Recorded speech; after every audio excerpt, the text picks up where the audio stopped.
Amén. estemos todos en comunión con el Señor en este momento.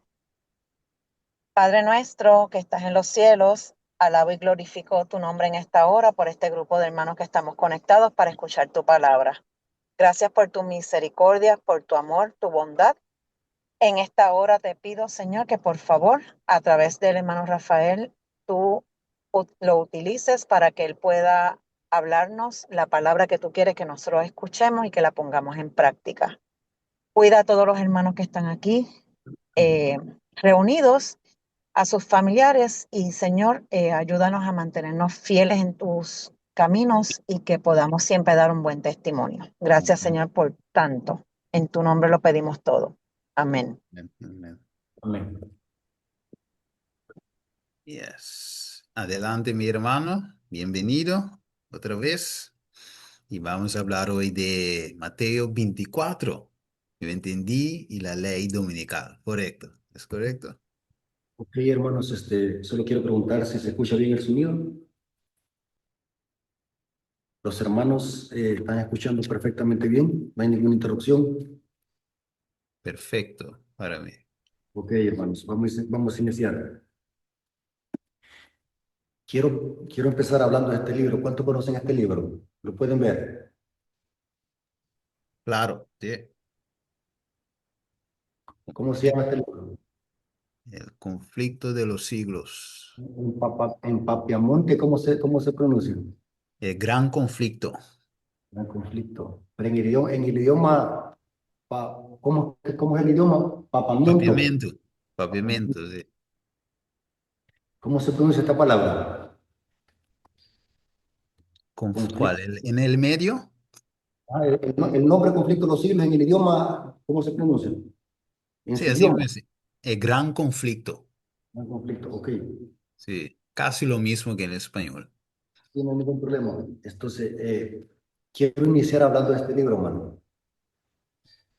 Hermanos, para mí, en lo personal, estos dos libros son los que más deben de leerse los adventistas. Si un adventista no conoce esto y no conoce tampoco esto, lo siento mucho, pero no es adventista aún. Por eso, hermanos, yo nunca he estado de acuerdo, y quizá algunas veces por eso es que me meto en problemas. Yo nunca he estado de acuerdo que se bautice gente sin darle estudios bíblicos, sin instruirla, sin enseñarle las doctrinas y creencias de la iglesia. ¿Saben por qué, hermano? Porque cuando una persona se bautiza y no conoce nada de lo que enseña la iglesia adventista, esas personas van creciendo, se van haciendo grandes, hablando espiritualmente en la iglesia, pero no crecen en conocimiento y son personas de que no creen en estos libros. Hay adventistas que no creen en estos libros. Y es lamentable, hermano, de que este conocimiento que tienen estos libros es oro puro. Los adventistas que conocen estos libros conocen la profecía de Daniel Apocalipsis. Este libro, hermanos, el libro Conflicto de los Siglos. Ahora, ¿qué es el libro Conflicto de los Siglos? Este libro es parte de una serie que Elena de White escribió por muchos años. La serie se llama El Gran Conflicto, que incluía el libro de Sábado a la gente, Patriarcas y Profetas, Profetas y Reyes, Primeros Escritos, Conflicto de los Siglos, entre otros. Pero es interesante, hermano, que este libro, el libro Conflicto de los Siglos, eh, su nombre le precede, habla de cómo el pecado inició en el cielo y cómo terminará. Pero este libro también explica cómo este conflicto que inició en el cielo se va a desarrollar aquí en esta tierra. Saben de que, según la historia, bueno, los que conocen historia saben de que Elena de White, cuando estaba pequeña, recibió una pedrada en la nariz. No fue en la cabeza, sino que fue en la nariz y por eso dejó de estudiar. Datos históricos dicen de que ella estudió solamente el segundo año de primaria. porque ya no podía seguir estudiando. Ahora la pregunta es, ¿por qué es que, quién le dio esa pedrada a ella? Los adventistas sabemos perfectamente que fue el diablo. El diablo quería matar a Elena de White, porque dice la historia de que Dios, antes de elegir a Elena de White como profetisa de la iglesia adventista, Dios había elegido a otros dos pastores y rechazaron el mensaje, rechazaron el llamado de Dios. Y dice la historia que quedaron mudos. Muchos no conocen esa historia.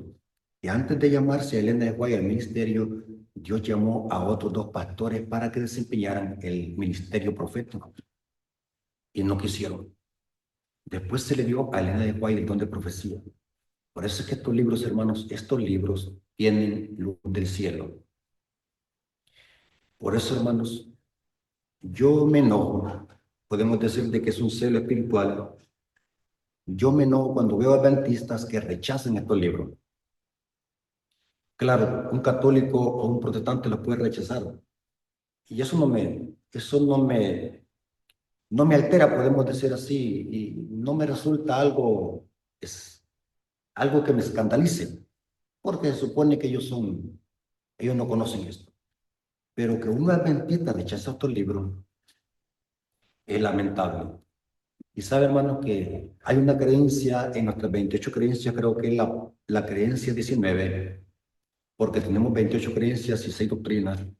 Una de esas creencias es el don de profecía y se explica el ministerio de Elena de White. Hermanos, este libro, ¿saben por qué que el diablo odia este libro? Y saben, hermanos, por qué muchos predicadores adventistas, y lo digo con respeto, porque algunas veces uno piensa antes de decir las cosas, porque hay hermanos, yo le llamo así hermanos inmaduros, que lo pueden malinterpretar. Pero es interesante, hermanos, que muchos, escuchen bien, muchos no se atreven de predicar de Daniel y Apocalipsis, ni tampoco citar estos libros. ¿Saben por qué? Se lo voy a decir, quiero que lo anoten. Porque estos libros desenmascaran al sistema papal. Mire qué interesante, hermano. Si usted se va a Daniel Apocalipsis, donde quiera va a encontrar al sistema papal. Noten. Es importante que puedan ustedes comprender eso. Donde quiera que usted lea Daniel y Apocalipsis, va a encontrar al sistema papal. Por lo tanto, a un predicador no le conviene hablar de profecía daniélica y apocalíptica. ¿Por qué razón? Porque si habla de esos temas, por ende tiene que hablar del sistema papal. Solo noten. Estudiamos Daniel 2, el símbolo de la mezcla de hierro y barro representa al poder papal, un poder político y religioso. Nos vamos a Daniel capítulo 7, encontramos al mismo sistema con el símbolo del cuerno pequeño. Nos vamos a Daniel 8, encontramos al mismo sistema con el símbolo también del cuerno pequeño, pero ahora para representar a las dos romas, tanto imperial como papal. Nos vamos a Daniel 11, encontramos al mismo sistema con otro nombre, el rey del norte. En Daniel 12 encontramos al mismo sistema con otro nombre, la abominación asoladora. Ya vamos a hablar de ese tema. Ahora, nos vamos hoy a Apocalipsis. En Apocalipsis 2 encontramos este sistema como la Jezabel, la ramera Jezabel. Nos vamos a la parte de los sellos. Encontramos este sistema simbolizado por la supremacía del caballo negro.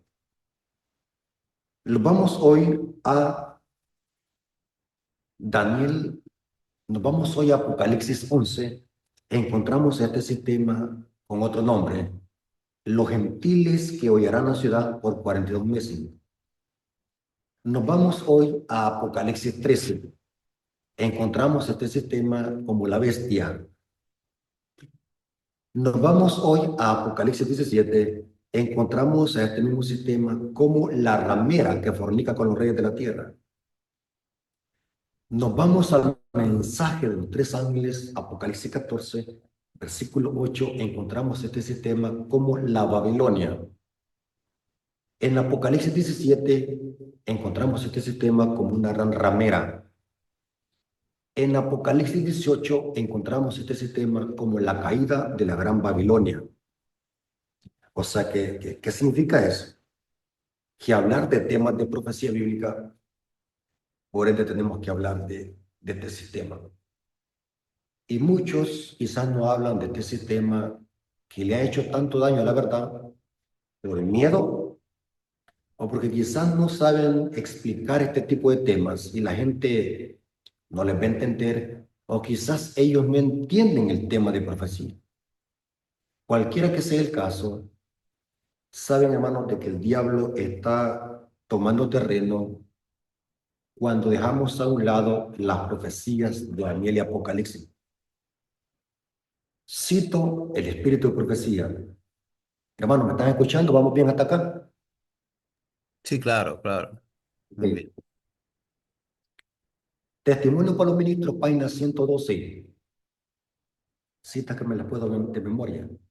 Dice así, se necesita un estudio más detenido de la palabra de Dios, especialmente los libros de Daniel y Apocalipsis. Debe de prestársele atención como nunca antes. Mire qué interesante. Testimonio para los ministros, página 112.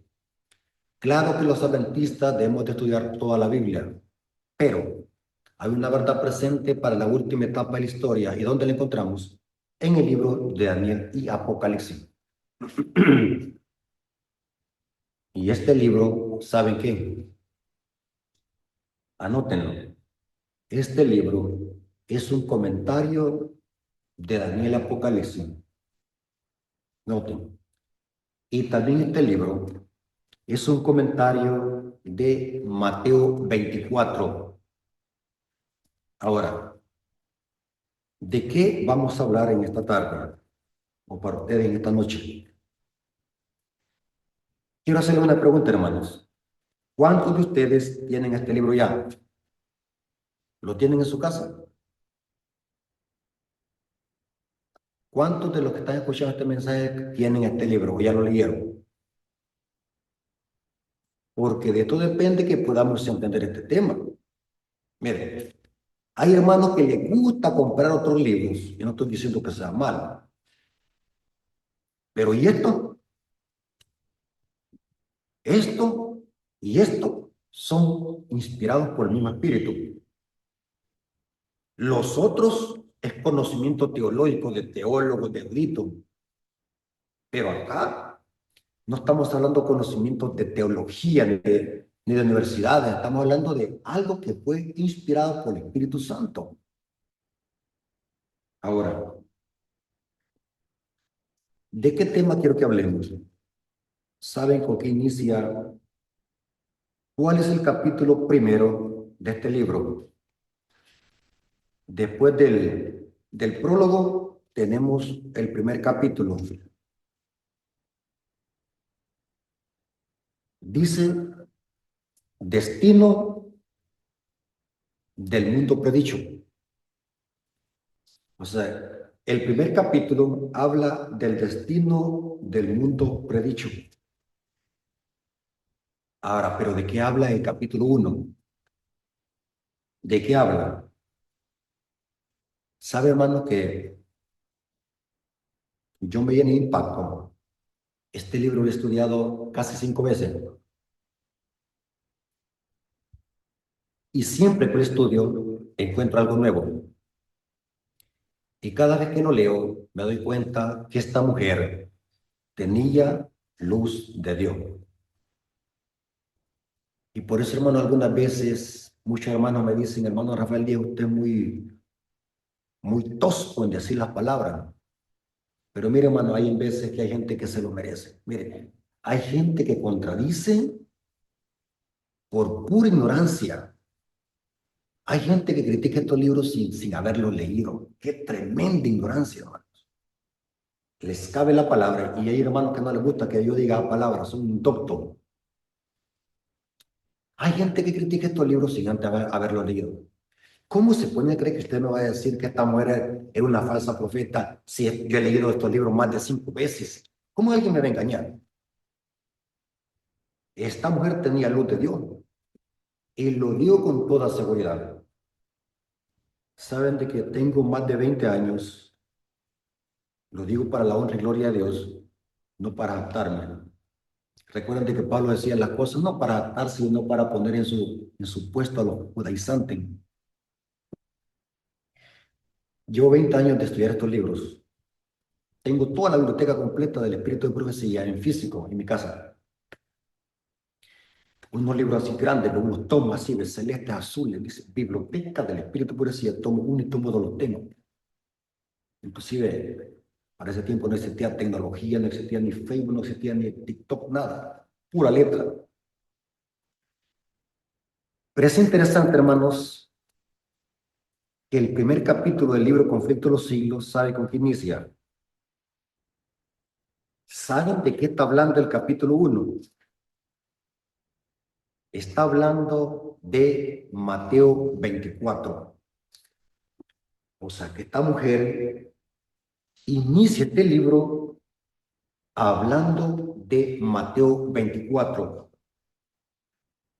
Ahora, les voy a leer una cita de el libro Obreros Evangélicos, página 154, párrafo 2. Obreros Evangélicos, página 154, párrafo 2. Hermanos, quiero que esta información que estoy dando, que la noten porque esta información vale oro. Vean cómo apuntan esta información porque vale oro. Bueno, el video se va a grabar para que se suba a mi canal de YouTube. Y de paso, hermano, si aún no se ha suscrito al canal, suscríbase para que siempre que subamos un video, su celular le notifique. Suscríbase. Hágalo por su bien para que aproveche el conocimiento y el don que Dios me ha dado de enseñar y de explicar. Obreros Evangélicos, página 154, párrafo 2. Hablando de Mateo 24, noten cómo ella explica. El capítulo 24 de Mateo me ha sido presentado repetidas veces. ¿Cuánto?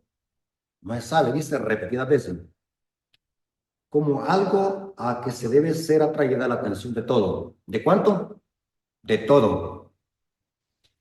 Vivimos hoy en el tiempo de las predicciones de ese capítulo que se están cumpliendo. Ahora, aquí va para los predicadores. Si usted que me está viendo es pastor de iglesia, anciano o predicador laico, o si es miembro común, también es para usted. Noten cómo dice. Expliquen nuestros predicadores y maestros estas profecías. Eso estoy haciendo yo hoy. Estoy obedeciendo lo que dice esta cita. Expliquen nuestros predicadores y maestros estas profecías a aquellos a quienes instruyen. Excluyan de sus discursos los asuntos de menor importancia y presenten las verdades que decidirán el destino de las almas. Excluyan. O sea que hay temas que se predican en el púlpito que no alimentan el rebaño. Porque dice aquí, excluyen de sus discursos los temas de menor importancia y presenten, ¿qué dice? Las verdades que decidirán el destino de las almas. Ella está hablando de Mateo 24. Y con este capítulo inicia el primer capítulo del conflicto de los siglos. El destino del mundo predicho. Mateo 24. O sea, que Mateo 24 es un capítulo apocalíptico para entender los eventos finales en relación a Apocalipsis 13. Y bueno, todo el libro de Apocalipsis tenemos que despedazar y conocer perfectamente, no a media, perfectamente Mateo 24. Inclusive Mateo 24 y Mateo 25 es un solo sermón. Los eruditos dividen el capítulo 24 y el capítulo 25, pero en el griego Es un solo sermón. El capítulo 24 y el capítulo 25. Cristo termina con dos parábolas. Ahora, de Mateo 24 se han escrito cientos de libros. Solamente aquí, en este estudio, en esta clase, vamos a hacer un estudio profundo solamente de un versículo, de uno. Ahora, noten en este libro, Conflicto de los Siglos, les voy a la cita. En la página 25 de este capítulo primero, en la página 25, Elena de White dice, noten, Jesús declaró a sus discípulos los castigos que iban a caer sobre la apóstata Israel y especialmente lo que se debería sufrir por haber rechazado y crucificado al Mesías. Iba a producirse señales inequívocas, precursoras del espantoso desenlace. La hora asiega llegaría presta y repentinamente. Ahora, noten Elena de White de qué está hablando y qué es lo que dice. Ella dice, el Salvador advirtió a sus discípulos. ¿Qué es lo que advirtió? Por tanto, cuando veáis la abominación de la desolación que fue dicha por el profeta Daniel, noten, que estará en el lugar santo, el que lea entienda. Entonces los que estén en Judea huyen a los montes. ¿Saben qué versículo está citando ella en este capítulo? Mateo 24:15 y Lucas 21:20. Pongan el dedo ahí en ese versículo y vamos a leerlo de qué habla. Ahora noten cómo termina el pasaje. Tan pronto como los estandartes del ejército romano idólatra fuesen clavados en el suelo sagrado, que se extendía varios estadios más allá de los muros de Jerusalén, los creyentes, no los impíos, los creyentes en Cristo debían huir a un lugar seguro. Al ver la señal preventiva, todo lo que quisieran escapar debían hacerlo sin tardar, tanto en la tierra de Judea como en la propia ciudad de Jerusalén. El aviso de la fuga debía ser aprovechado en el acto. Todo. Noten la cita cómo termina. Todos debían marcharse sin tardar si no querían verse envueltos en la ruina general. Ahora, noten que Elena de White habla de una profecía que profetizó Daniel. Noten, Daniel profetizó una profecía. O sea que Cristo, mire qué interesante. O sea que Cristo era un maestro de profecía. Cristo predicaba profecía. Saben de que yo cuando la gente me dice, hermano Rafael Díaz, ¿por qué no predica de amor? Si aquí estoy predicando de amor. Estoy predicando lo que Cristo predicaba y lo que dice el lenguaje que prediquemos. Lo que pasa es que la gente dice, hermano, predica de amor porque ellos creen de que el evangelio es algo sentimental. Pero predicar profecía es predicar el evangelio y es predicar de amor. Ahora, noten que Elena de White está haciendo alusión a una profecía daniélica. Cristo está haciendo alusión al profeta Daniel. Vámonos a Mateo 24, versículo 20, versículo 15-20. Quiero que lo anoten, hermano. Lean conmigo. Por favor, porque quiero ir con detalle. Recuerden que esta es una clase, no es un sermón. ¿Tienen ahí su Biblia, hermano? Quiero que prendan su micrófono. ¿Tienen su Biblia ahí? ¿Aló? Sí, entendemos. Yo voy a ver en español entonces, porque el mío es el pavimento. No importa si lo leen en su propio idioma, Mi hermano. Biblia. Lo importante es que necesito que tengan ahí su Biblia. ¿Tienen ahí su Biblia? Sí. Ok. ¿Qué versículo es? Mateo 24, versículo 15 al 20. 15 al 20, ok. Ok, me dice cuando lo tengan. Sí. Voy a abrirlo aquí hasta el 20. Mateo capítulo 24, versículo 15 al 20. Porque Oh, Elena de White está citando esta profecía. sí. Mi financiación. Ah, ok, la hermana quiere leerlo. Entonces, sí, empecemos. Mateo 24, de Sí, 5, ¿no? yo 5 tengo 20. Desde el 15 hasta el 20. Sí. Ok. Ok, Mateo 24, de 5 até 20. Pensei, ora vos mira a abominação de desolação que o profeta Daniel, a papia de je, tapará em lugar santo. Laga é um cutaleza compreender. E ora ei, laga esnan kutana Judea, wibai na eserunan. No laga esun kuta riba dak baha pasaka e kosnan kuta den su kas bai kune. E no laga esun kuta den kunuku bai bek pa corre su mantel. Ma ai di esnan kuta na estado e esnan kuta cria yu na pechu den edianan ei. Mas si oração para você, uida, não só de winter, ni riba um dia de sábado. Amém. Amén. Si ustedes leyeron Mateo 24, Cristo está haciendo una alusión a algo que dijo Daniel. Por tanto, cuando veáis en el lugar santo la abominación desoladora del que habló el profeta Daniel, el que le entienda. Mi Biblia en español tiene un asterisco y dice ahí, el que le entienda.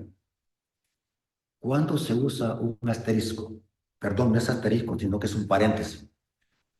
Asterisco otra cosa, es un paréntesis. ¿Cuándo se usa un paréntesis? Para enfatizar un punto o recalcar un punto. Cristo dice, el que le entienda. Entonces, ¿cuál es el mensaje de este versículo? Que si estamos escuchando, tenemos que entender, Prestar atención. atención y entender. Ujú. Yo voy en la calle y escucho a Chucho ladrar. Los chuchos son aquí los perros, sí le llamamos chucho. Escucho ruido de autobuses, de locomotoras. Yo oigo, pero una cosa es oír y otra cosa es escuchar. O sea, poner atención, entender. Para Cristo es bien importante el que lea, entienda. Y el que tenga oídos para oír, oiga o escuche. Entonces, los que tengan Judea, noten cuando se imponga la abominación a sola hora en el lugar santo, entonces hay un aviso para la iglesia, para los discípulos. Entonces, los que tengan Judea, huyen a los montes, y los que tengan la azotea, no desciendan para tomar algo en su casa. Y el que esté en el campo no vuelva atrás para tomar su capa. Mas hay de las que están encintas, o sea, embarazadas, y de las que están, en las que críen en aquellos días. Orad pues para que vuestra huida no sea en invierno ni en día de reposo. Cristo habla de una abominación a sola hora. Y cuando esta abominación se pusiese en el lugar santo, dice que iba a ser una señal para que los discípulos salieran a huir, en una fuga, salieran a huir en el acto. Y aquí se da una advertencia. Y el que esté en la azotea no descienda a tomar nada de su casa. Y el que esté en su casa salga a los montes. Ahora, ¿qué es la abominación a sola hora? ¿Y por qué el libro Conflicto de los Siglos inicia con Mateo 24? Porque para Jesucristo la importancia de entender esto era vital, era debido a muerte para que sus discípulos comprendieran perfectamente bien cuando pasara esto y cuando viesen la señal, porque de eso dependía de que escaparan y se diera la fuga para escapar de la abominación que se iba a poner en el lugar santo. Ahora, ¿a qué era o qué es la abominación a sola hora? ¿A qué se refería Cristo con esa abominación? Porque cuando los discípulos miraran eso, esa abominación que se iba a poner en el lugar santo, iban a escapar, iba a haber una fuga. Entonces, ¿qué es esa abominación? ¿Y cuál era la señal para que los discípulos salieran a huir y no murieran en esta destrucción? ¿Sabe, hermano, que Lucas explica qué era esa abominación? Lucas capítulo 21, versículo 20 al 21. Es interesante, hermano, que cuando Cristo citó esta abominación que dijo el profeta Daniel, es una profecía que viene de Daniel capítulo 12. Explico, así a grandes rasgos. El templo que existía en los días de Cristo era un templo que fue reconstruido después de que Judá salió del exilio de 70 años que estaban en Babilonia. Después del exilio, vinieron los profetas menores como Ageo, profetizaron acerca de la reconstrucción de ese templo, que en los tiempos de Ageo aún permanecía en ruina. Y la profecía decía que esta reconstrucción iba a iniciar cuando iniciara el decreto que iba a dar Ciro y Astarjere en el año 457 a.C. Porque según la profecía y la historia dice que Nabucodonosor destruyó a Jerusalén en el año 586 a.C. Y en los tiempos de Ageo, el templo aún seguía destruido. Pero después de salir de Babilonia, Judá, iban a volver a reconstruir ese templo que Nabucodonosor había destruido. Pero es interesante que en los tiempos de Cristo, el templo que existía fue el nuevo templo que se reconstruyó después del exilio de Babilonia. O sea, Cristo caminó en ese templo que profetizó el profeta Ageo, donde se dijo que el deseado de la gente iba a entrar en ese templo. Y se cumplió cuando Cristo entró en el templo de Jerusalén. Pero es interesante que dice la historia que ese templo que existía en los tiempos de Cristo fue remodelado por Herodes por casi 49 años, dice los evangelios. Pero es interesante que la profecía decía de que así como Nabucodonosor destruyó el templo de Jerusalén en el año 586 a.C., ese otro templo que iba a ser reconstruido en los días de Ageo y que estaba en los días de Cristo, la profecía decía que iba a venir otro imperio, no babilónico, sino otro imperio que iba a volver a destruir ese nuevo templo. Mire qué interesante, hermano. Esto se le conoce como profecía de doble aplicación o doble referencia. Otra vez se iba a destruir el templo de Jerusalén. Pero hoy no iba a ser por las tropas babilónicas, sino que hoy iba a ser por Roma. Roma. Dice la historia que Roma, en el año 70 después de Cristo, destruyó Jerusalén. Y el sitio fue en el año 66. O sea que en el año 66 fue donde los discípulos salieron a huir, porque en el año 70 fue la destrucción. Dice el libro Conflicto de los Siglos que las tropas romanas en el año 66 rodearon a Jerusalén. Y dice que por algo milagroso, de repente las tropas se retiraron. Elena de White dice que fue la providencia divina que hizo que las tropas se retiraran. Cuando los discípulos miraron eso, dice que los discípulos dijeron, esta es la hora de salir, salgamos huyendo. Porque dice la historia, y eso lo corrobora el Conflicto de los Siglos, en ese mismo capítulo, dice que los discípulos, al ver que las tropas romanas habían cercado toda la ciudad de Jerusalén, dice que se espantaron y dijeron, ¿cómo saldremos? Estamos rodeados. Dice que por la providencia divina, las tropas romanas se fueron y los discípulos escaparon.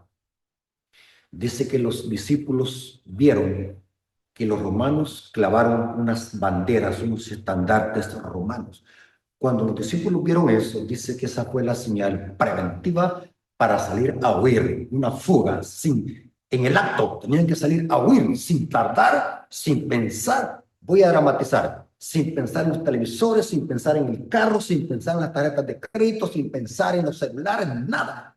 Con la ropa que tenían que salir a huir en el acto. Ahora, la abominación asoladora era lo que iban a hacer los romanos con destruir a Jerusalén en el año 70. Esto lo dice Lucas 21, versículo 20 al 21. Noten cómo explica aquí Cristo qué era esa abominación y cómo los discípulos tenían que salir a huir en el acto. Pero cuando vieres a Jerusalén rodeada por ejércitos, ¿cuál era esa abominación? Los ejércitos romanos. Saben entonces que su destrucción ha llegado. Entonces, los que estén en Judea, huyen a los montes. Y los que en medio de ellas estén, váyanse. Y los que estén en los campos, no entren en ellos. Salgan a huir. Era una fuga. Porque si se quedaban, si se tardaban, iban a perecer en la destrucción. Ahora, el sitio fue en el año 66. ¿Quién sitió a Jerusalén? Fue el general Sergio Galio. En el año 66 fue sitiada por el ejército romano comandado por Sergio Galio. Dice la historia. En el año 70, la destrucción fue comandada por el general o el emperador, o general, llamémosle así, Tito Vespasiano. Les voy a leer una poderosa cita que está en un libro que yo lo tengo. Es un libro buenísimo, hermanos. Buenísimo. Tengo más de 1000 libros, pero el que más me gusta porque es conciso y preciso y tiene historia fidedigna es un libro que se llama El sábado en la Biblia y en la historia. Yo lo tengo en PDF. Si alguien lo quiere, comuníquese conmigo. Yo se lo mando en PDF para que lo pueda descargar en su tablet o lo ande en su celular. Noten este libro como dice lo que pasó con la ciudad de Jerusalén y con el templo, porque los judíos se jactaban, se habían hecho idólatras con el templo de Jerusalén. Noten que amaban más el edificio que la gloria de Dios, amaban más el edificio que el deseado de toda la gente. Y de paso, en base a ese párrafo que dice el libro de Ageo, es que Elena de White le puso a su libro el deseado de toda la gente. El libro El sábado en la Biblia y en la historia, página 17 a la página 18, dice así. La historia demuestra que el cometa Halley, esto me lo enseñaron en la escuela, esto me lo enseñaron en la escuela del cometa Halley. Yo pensé que era ciencia ficción, pero la historia es fidedigna. La historia demuestra que el cometa Halley se estacionó sobre Jerusalén en febrero del año 66. Recuerden que fue el sitio después de Jesucristo. La ciudad fue sitiada por el general romano Sergio Galo durante la fiesta de tabernáculos en el mismo año. Esta fue la fuga de los discípulos. Es decir, que la observancia del día sábado debería ser motivo de preocupación entre los seguidores de Cristo. Desde el comienzo de la dispensación cristiana hasta el otoño del año 66 después de Jesucristo. Cuando al fin pudieron escapar de la ciudad sitiada, Jerusalén fue destruida en el año 70 después de Cristo por el general Tito Vespasiano. Tremendo, hermanos, tremendo. Ahora, ¿por qué he dicho yo esto? Alguien me puede decir, hermano, ¿y eso de qué me sirve la historia a mí? Elena de White dijo que tenemos que estar estudiando Mateo 24 con relación con Daniel y Apocalipsis. ¿Sabe, hermanos, que Mateo 24 se va a volver a cumplir? Muchos no saben. Yo he escuchado predicadores que dan buenos temas, pero ven Mateo 24 solamente desde la perspectiva histórica y la presentan de una perspectiva superficial. Viene un terremoto, un cataclismo, dicen, Mateo 24 lo dice, y se quedan ahí. Eso ya está, eso lo pueden hasta los mundanos, hasta los borrachos repiten Mateo 24. Cuando hay un terremoto dicen, es que la Biblia lo dice, que iban a haber hambre, terremotos y pestes. O sea, lo presentan de una manera superficial. Pero saben, hermanos, que en Mateo 24, escuchen lo que les voy a decir. Mateo 24 es un apocalipsis en miniatura. Si usted quiere conocer profecía apocalíptica, conozca Mateo 24. Ahora, ¿saben de que cuando hablamos de la abominación a sola hora, eso tiene doble cumplimiento? Y esto, hermano, lo que voy a decir no es para que nos dé miedo, porque lo objetivo de las profecías no es para darnos miedo, sino para darnos esperanza y alegría. Eso dice Apocalipsis 1:3. Ahora, saben de que en Mateo 24, especialmente la abominación a sola hora, se va a volver a cumplir. Muchos no saben esto. Muchos no lo saben porque no lo estudian y tampoco lo investigan. Pero según la Biblia, Mateo 24 es un sermón profético con doble cumplimiento. Quiero que repita conmigo. Mateo 24 es un sermón profético con doble cumplimiento. Se lo voy a demostrar con el mismo sermón que Cristo dijo. Mateo 24, noten cómo dice Mateo 24, versículo 3. Estando él sentado en el monte de los olivos, los discípulos se le acercaron aparte diciendo, dinos, ¿cuándo serán estas cosas? ¿Y qué señal habrá de tu venida y del fin del siglo? O sea que los discípulos están preguntando por lo que va a pasar o los acontecimientos que van a preceder a la venida de Cristo. Pero es interesante que Cristo, cuando responde esta pregunta, entrelaza señales que se refieren a la destrucción de Jerusalén, y también Cristo conecta ese mismo acontecimiento como una tipología de la destrucción del mundo antes de la venida de Cristo, porque Mateo 24 tiene su clima antes de la venida de Cristo y termina o aterriza con la segunda venida de Cristo. Ahora, vamos a ver lo que dice Elena de White. Elena de White comprendió esto, que Mateo 24 tiene doble cumplimiento. Eventos de los últimos días, página 19, versículo 2, o párrafo 2. Eventos de los últimos días, página 19, párrafo 2, dice, hablando de Mateo 24, aunque estas profecías se cumplieron parcialmente con la destrucción de Jerusalén, se aplica más directamente a los postreros días. O sea que en otras palabras, vivimos en el tiempo de la predicción de Mateo 24. Hermanos, espero que este estudio que estamos teniendo en esta tarde sirva para que el próximo sábado usted se pueda preparar un estudio sobre Mateo 24.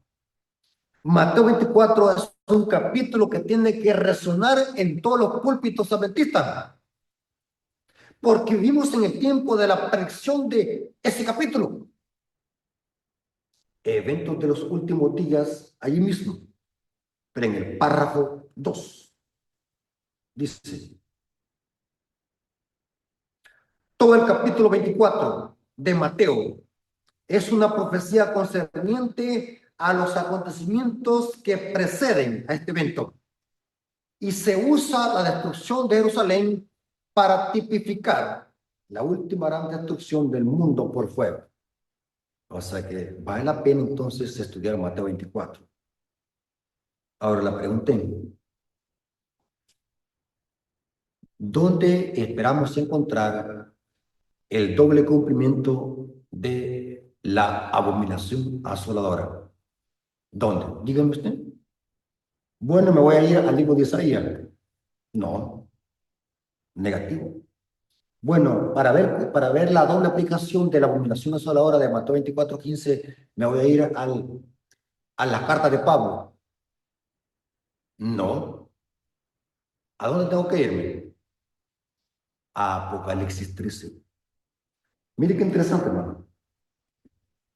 La doble aplicación de Mateo 24, ¿dónde la encontramos?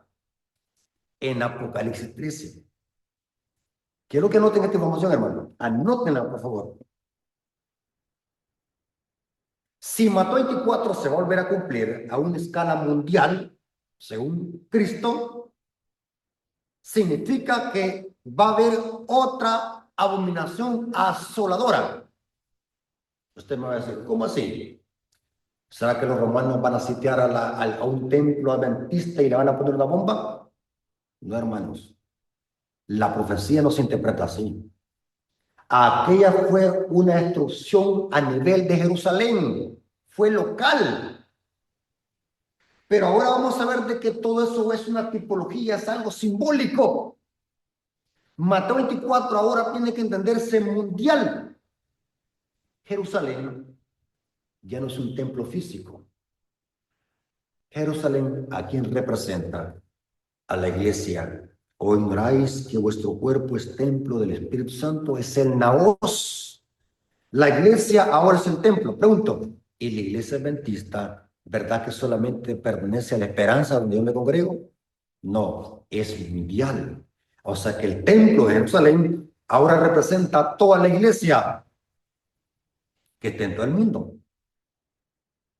Y la abominación asoladora tiene que ser también ¿qué? Un sistema global y mundial, pero que también tiene rasgos romanos. Porque así como Roma imperial destruyó a una Jerusalén literal, en el año 70 iba a haber un poder romano que le iba a hacer la guerra a la otra Jerusalén, que representa a la iglesia. ¿Están conmigo, hermano? ¿Van siguiéndome? Hermanos, ¿me están entendiendo? Sí, sí, sí, claro, bien clarito. Ahora, Eh, ¿saben? Yo me lleno de impacto. Bueno, que yo cuando estudio estos temas de profecía me emociona. ¿Saben de que me gusta estudiar profecía? Y ese es el don que Dios me ha dado, hermano, de enseñar profecía. Muchos hermanos me dicen, hermano, ¿por qué no predica como Rubén Bullón o como el pastor Arnaldo Cruz? No, hermanos, hay hermanos que no tienen conocimiento cuando me dicen esas cosas. Yo no sé por qué hay hermanos que no razonan. El don que Dios me ha dado no es para predicar como Rubén Bullón. El don que Dios me ha dado es para enseñar profecía, para enseñar doctrina. Ese es el don que Dios me ha dado.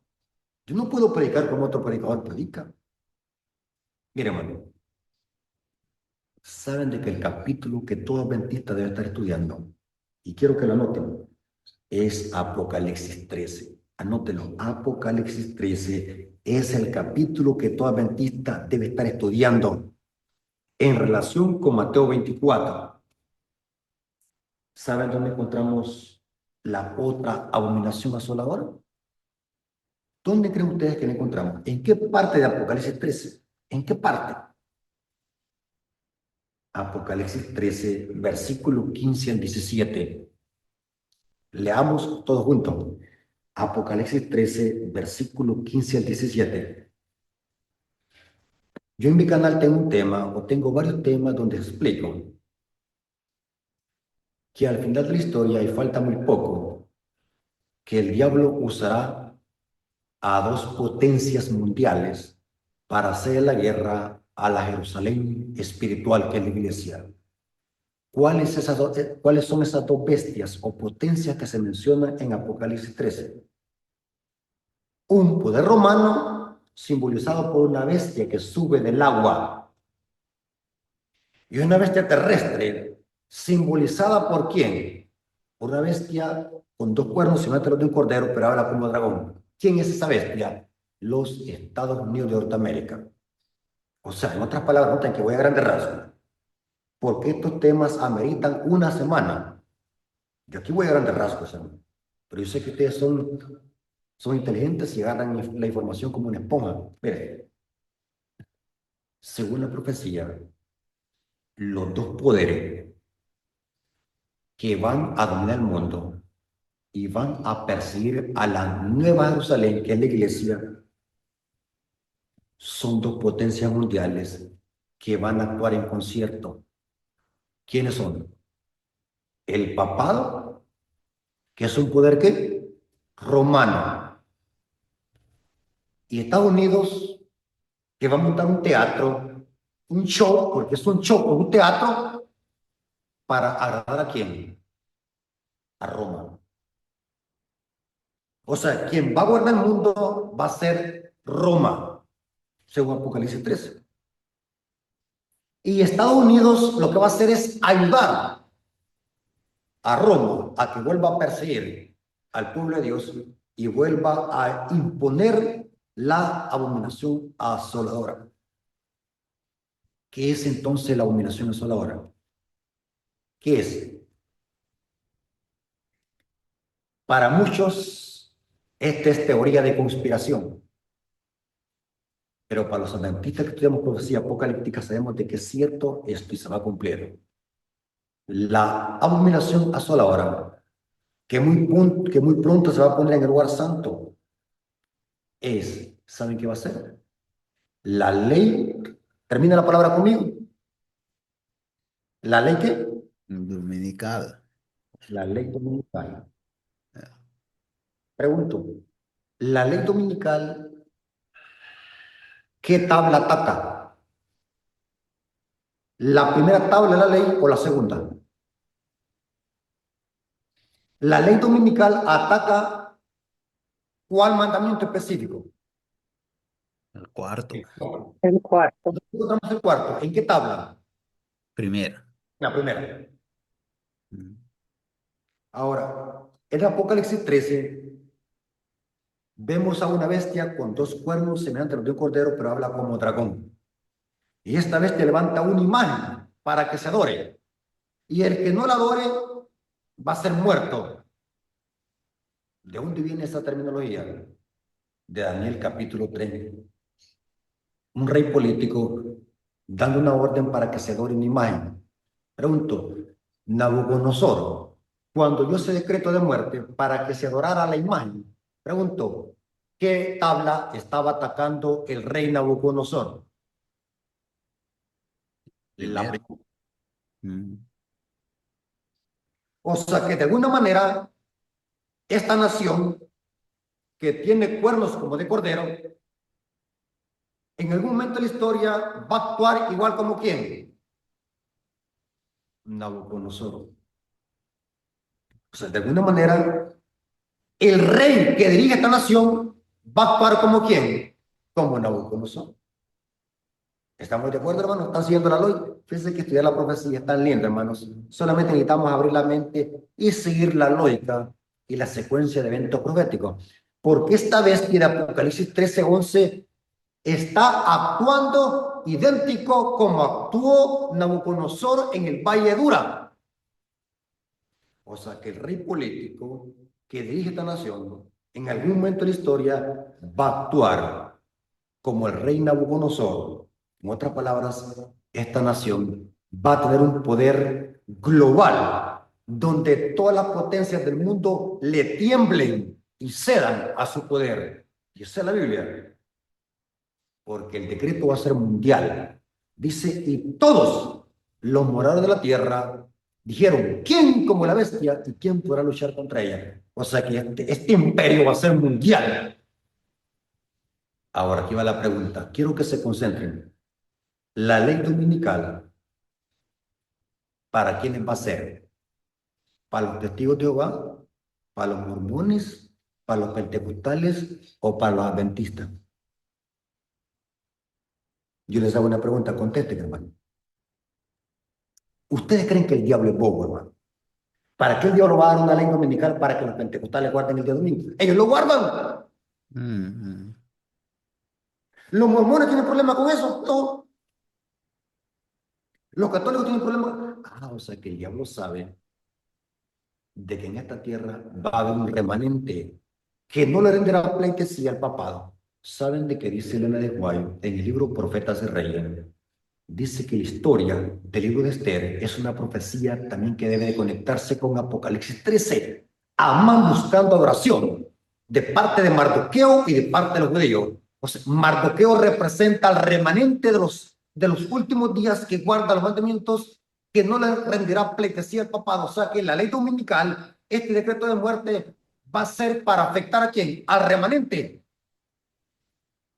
La última abominación a sola hora va a ser la imposición de la ley dominical por la fuerza. Cuando eso se decrete, ¿qué hará la iglesia?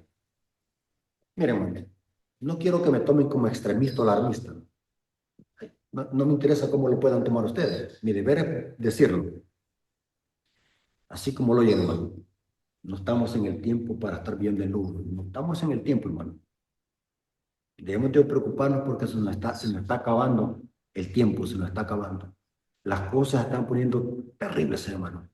Se están poniendo terribles y cada día las cosas apuntan a que nos acercamos a una crisis global y mundial. Claro que no podemos especular, no podemos andar diciendo tal fecha o como los grupos disidentes que les gusta estar poniendo fechas sin ser alarmistas. No, tenemos el otro extremo. Tenemos que estar conociendo perfectamente bien las profecías y los eventos proféticos.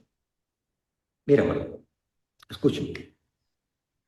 No estamos en el tiempo de que estemos viendo incomodidad.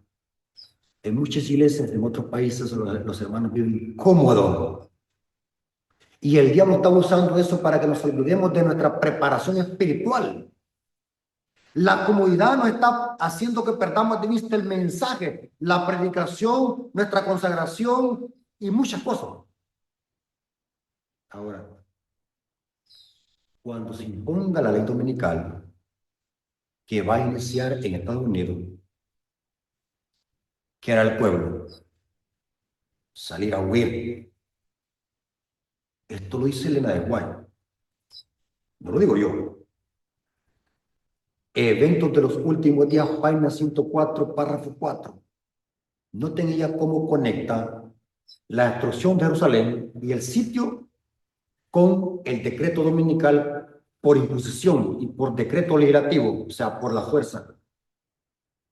No está lejano el tiempo en que, como los primeros discípulos, seremos obligados a buscar refugio en lugares desolados y solitarios, así como el sitio de Jerusalén por los ejércitos romanos fue la señal que huyesen los cristianos de Judea.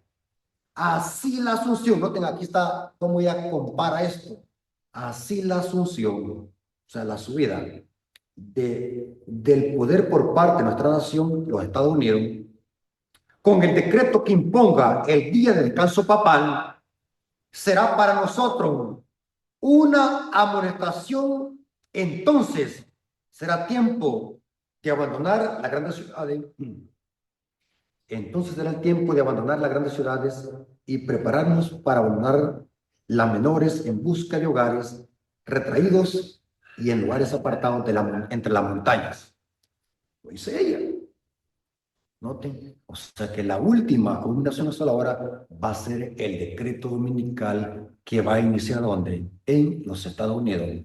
Y saben, hermano, que esta nación va a tener tanto poder que dice la cita ahí mismo en el libro Eventos de los Últimos Días, dice que cuando las naciones vean esto que está pasando allá, dice que todas las naciones van a seguir el ejemplo y van a actuar idéntica a ella. Y va a haber una globalización. O sea que el domingo se va a hacer global. Porque dice Apocalipsis 13, versículo 15 al 17, y se le permitió infundir aliento a la imagen de la bestia, para que la imagen hablase y hiciese matar a todo aquel que no la adorase. ¿Va a haber un decreto de muerte? Sí. O sea, aquí vemos otra abominación a sola hora. Y hacía, noten que esto es un imperativo, y hacía que todos, pequeños, grandes, ricos y pobres, libres y esclavos, se les pusiese una marca en la mano derecha o en la frente, y que ninguno pudiese comprar ni vender, sino el que tuviese la marca o el nombre de la bestia o el número de su nombre. O sea que va a haber una globalización. Se van a privatizar todos los recursos naturales. Noten, este sistema va a controlar la moneda, porque aquí dice que nadie va a poder comprar ni vender. Basándome en este versículo, yo pensaba, o sea, que el dinero físico va a perder su valor, porque el dinero físico no va a valer, de alguna manera se va a controlar la moneda. No sabemos de qué forma, si con alguna inteligencia artificial, no sabemos si con alguna computadora, no sabemos si con algún sistema, no sabemos con qué. Lo que sí sabemos de que acá el capitalismo se va a controlar, la religión se va a controlar y también la política se va a controlar. O sea que va a haber una sola ideología, un solo sistema capitalista, un solo gobierno. ¿No te qué interesante? Saben, hermano, mire lo irónico. Esto es una ironía. Dice que siempre que yo subo un video a YouTube y digo así, como hay un algoritmo de YouTube, un robot, un sistema que controla todo, ahí lo tienen vigilado todo, ¿no? Siempre que yo digo en un video, nuevo orden mundial, ahí aparece abajo del video Wikipedia, teoría de conspiración. Esta es una teoría de conspiración, esto del nuevo orden mundial. Dicen ahí, hecho, tú le pones ese pedacito para que te vaya a leer de que eso que estoy diciendo yo es teoría de conspiración. Pero es interesante. Mira, hermano, permítame. Voy a sacar mi billetera. Es terrible, hermano. ¿Saben qué voy a sacar de mi billetera? ¿Conocen ustedes esto? ¿Lo conocen? Y claro, es el ojo que todo lo ve. Este billete qué es. Tiene en latín y también americano.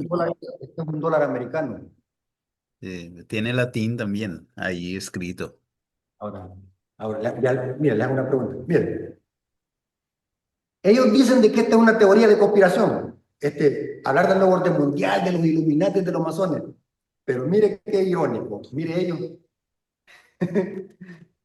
Ahora, mire, Novus Orus Seclorum. ¿qué tiene que ver los gringos? Esa palabra es una palabra despectiva, yo sé, gringo. Pero ¿qué tienen que ver los blancos con el latín? Si el idioma que se habla en Estados Unidos, ¿qué idioma es? Inglés. Pero ¿por qué le ponen aquí latín? Miren, escuchen.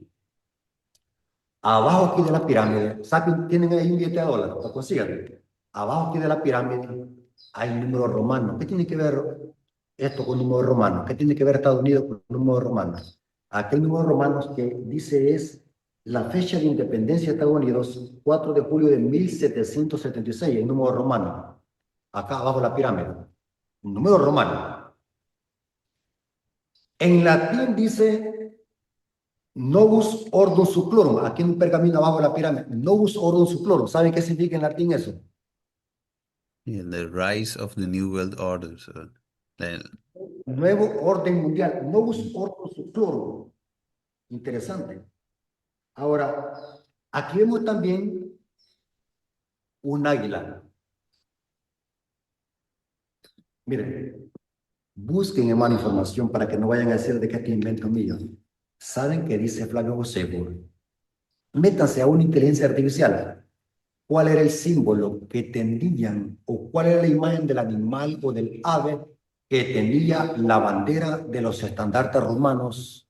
¿O cuál era el símbolo que usaban? Un águila. Mm. El águila. Vemos aquí un águila. Vemos también una pirámide.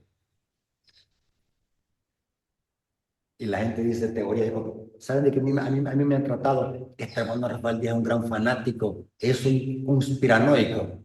Y mi hermano, yo tengo razón de usar la palabra, son tremendos indoctos.